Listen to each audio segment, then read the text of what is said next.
दोस्तों, कभी जिसने भारत को भरोसे का पाठ सिखाया, आज वही ट्रस्ट अपने ही भीतर अविश्वास की लड़ाई लड़ रहा है। जिस नाम ने देश को ईमानदारी, रोजगार और उम्मीदें दी, वही टाटा ग्रुप आज अंदर से ही अस्तित्व की लड़ाई लड़ रहा है। और अब हालात इतने नाजुक हैं कि अब भारत सरकार को बीच में उतरना पड़ा है। क्या सच में टाटा जैसा भरोसे का नाम अब किसी संकट में है? आइए इस सवाल का जवाब विस्तार से जानते हैं, क्योंकि यह परिस्थिति टाटा ग्रुप के इतिहास का सबसे बड़ा मोड़ साबित हो सकता है। तो दोस्तों, वीडियो में आखिरी तक जरूर बने रहें और अगर चैनल पर आप नए हैं तो इसे सब्सक्राइब जरूर कर लीजिए, ताकि ऐसे ही महत्वपूर्ण विषयों पर वीडियो आप तक पहुंचती रहे। दोस्तों, टाटा ग्रुप एक ऐसा नाम है जो भारत के औद्योगिक इतिहास की नींव है। स्टील से लेकर के सॉफ्टवेयर तक, कार से लेकर के कॉफी तक, टाटा ने वो हर क्षेत्र अपनाया जहां से भारत खड़ा हो सका। और अगर इस साम्राज्य को एक मजबूत रीढ़ मिली, मजबूत आधार मिला, तो वो थी रतन टाटा की सोच, उनकी सादगी और ईमानदारी।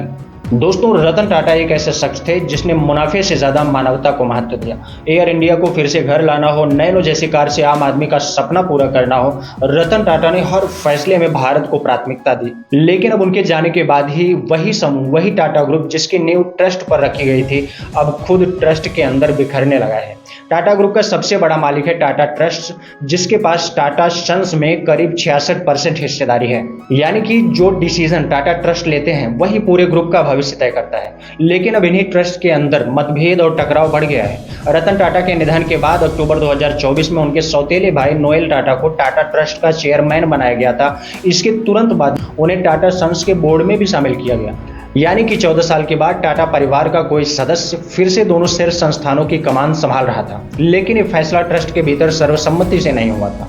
इसीलिए ट्रस्ट अब दो हिस्सों में बढ़ चुका है। एक ग्रुप नोएल टाटा और वेणु श्रीनिवासन के साथ है, जबकि दूसरा ग्रुप मेहली मिस्त्री के नेतृत्व में है, जिनका संबंध शापूरजी पल्लोनजी परिवार से है।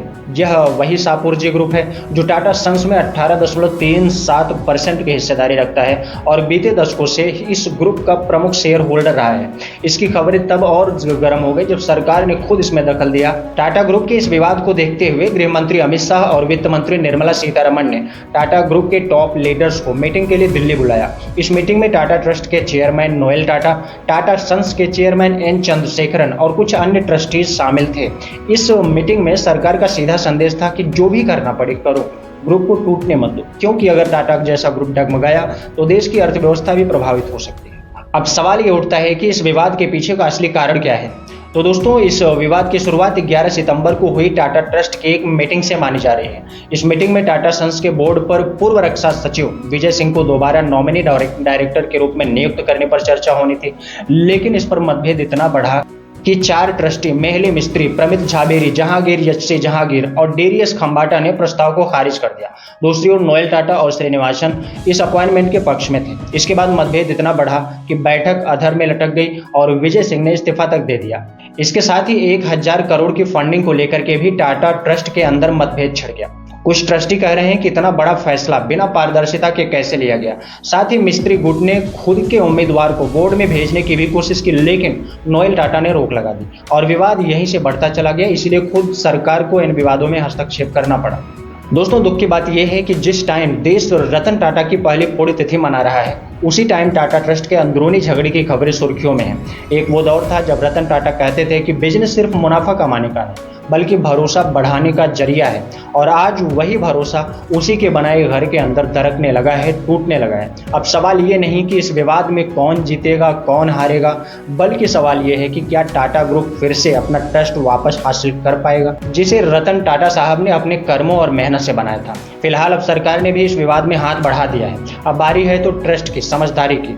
दोस्तों, टाटा सिर्फ एक कंपनी नहीं बल्कि विश्वास का पर्याय है। अगर यही विश्वास टूट गया तो ये केवल एक औद्योगिक झटका नहीं, बल्कि भारत के भरोसे की नींव में दरार हो। वैसे दोस्तों, आपका क्या मानना है कि क्या टाटा ग्रुप फिर से रतन टाटा के आदर्शों पर लौट पाएगा? कमेंट में अपनी राय जरूर दीजिए। अगर ये वीडियो आपको अच्छी लगी हो तो इसे लाइक करें, शेयर करें और चैनल को सब्सक्राइब करना मत भूलिएगा। तो मिलते हैं अगले वीडियो में किसी नए टॉपिक के साथ। तब तक के लिए इजाजत चाहूंगा। जय हिंद, जय भारत।